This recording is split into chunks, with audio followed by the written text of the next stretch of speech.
తర్వాత అట్లాగే ఈ బ్యాగ్స్ తర్వాత లగేజ్లు అనుమానాస్పద వ్యక్తుల కోసం బస్టాండ్స్ మీద రైల్వే స్టేషన్లో ఫోకస్ చేయడం జరిగింది.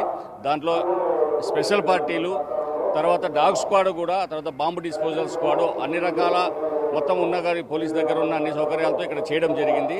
దీంట్లో ఆర్టీసీ డిపార్ట్మెంట్ యొక్క ఆఫీసర్లను రైల్వే స్టేషన్ అధికారులతో కూడా చర్చించేసి తర్వాత క్లోక్ రూమ్స్ ప్రధానంగా ప్యాసింజర్లు ఎవరైతే అనుమానాస్పదంగా ఉంటారో అనుమానాస్పదమైన వస్తువులు కానీ వాళ్ళ బ్యాగులు కానీ ఏమైనా ఉంటే కూడా చెక్ చేయడం జరిగింది.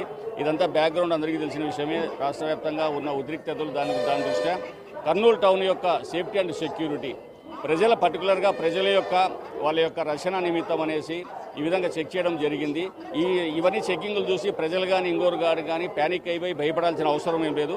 ఇది కేవలం వాళ్ళ రక్షణ నిమిత్తము తర్వాత ప్రజల్లో ఒక రకమైన భరోసా పోలీస్ తరఫున నింపాలనే ఉద్దేశంతో ఇది చేయడం జరుగుతోంది.